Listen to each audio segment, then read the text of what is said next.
अकोल्यातली लढत यंदा महाराष्ट्रात लक्षवेधी ठरणार आहे।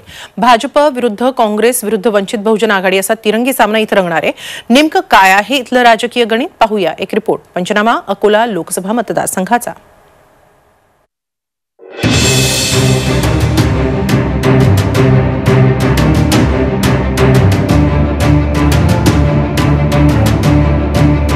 अकोला मोरणा नदीच्या काठावर वसलेलं शहर।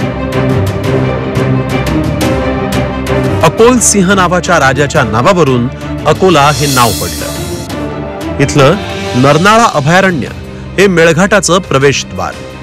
नरनाळा, अकोला, अकोट आणि बाळापूर असे किल्ले इथे आहेत। कधी काळी काँग्रेसचा असलेला हा बालेकिल्ला आता भाजपचा गड बनलाय। जिल्ह्यातल्या अनेक समस्या सोडवल्याचा दावा भाजपनं केला, मात्र तरीही इथले प्रश्न सुटलेले नाहीत। सिंचनाच्या अनेक योजना रखडल्या, त्यामुळे शेतकऱ्यांचे हाल सुरूच आहेत। खारपाण पट्ट्यामध्ये नव्या योजना सुरू केल्या आहेत, मात्र त्याचा परिणाम अजूनही दिसत नाहीये। औद्योगिक वसाहतींची स्थिती फारशी समाधानकारक नाही। शैक्षणिक मागासलेपण कायम आहे। अपुऱ्या आरोग्य सुविधांमुळे नागरिक त्रस्त आहेत। 2004 पासून लागोपाठ 4 वेळा इथून भाजपचे संजय धोत्रे खासदार झाले।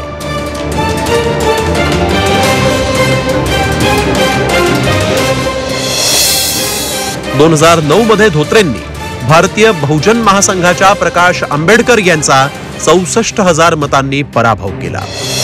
2014 मध्ये त्यांनी काँग्रेसच्या हिदायतुल्ला पटेल यांना 2 लाख मतांनी हरवलं।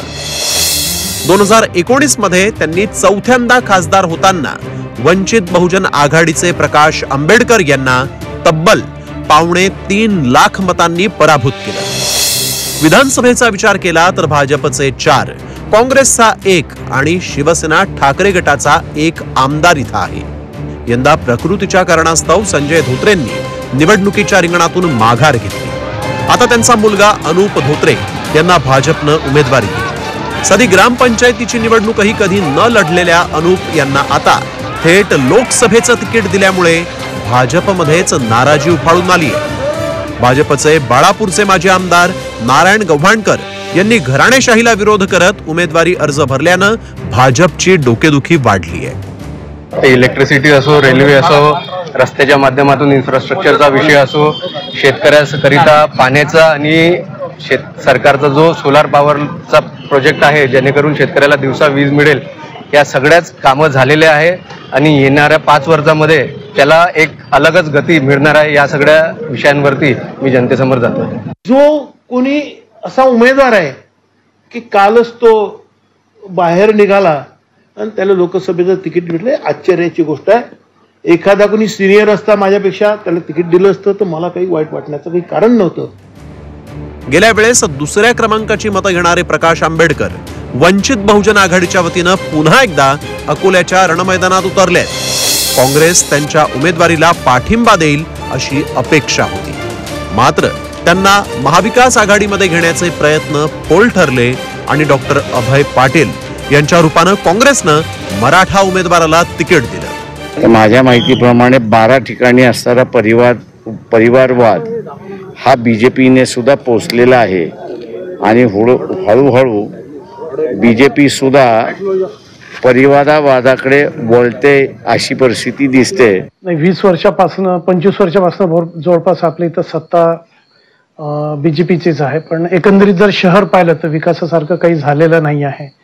आज जर 36-35 वर्षाच्या काळानंतर एक फक्त फ्लायओव्हर होऊ शकतो, तोही अर्धवट अनप्लॅन्ड फ्लायओव्हर होतो। अकोला मतदारसंघात मराठा, दलित आणि कुणबी मतदारांची संख्या लक्षणीय आहे, त्यामुळे यंदाची बहुरंगी लढत फारच चुरशीची होणार आहे। काँग्रेस आणि प्रकाश आंबेडकरांचं भांडण आणि लाभ भाजपला, अशीच अकोल्याची मॉरल ऑफ द स्टोरी आहे। यावेळीही तीच कथा असणार किंवा नवीन स्क्रिप्ट लिहिली जाणार याचा फैसला येणाऱ्या 4 जूनला होणार आहे। जय जगड, झी मीडिया, अकोला।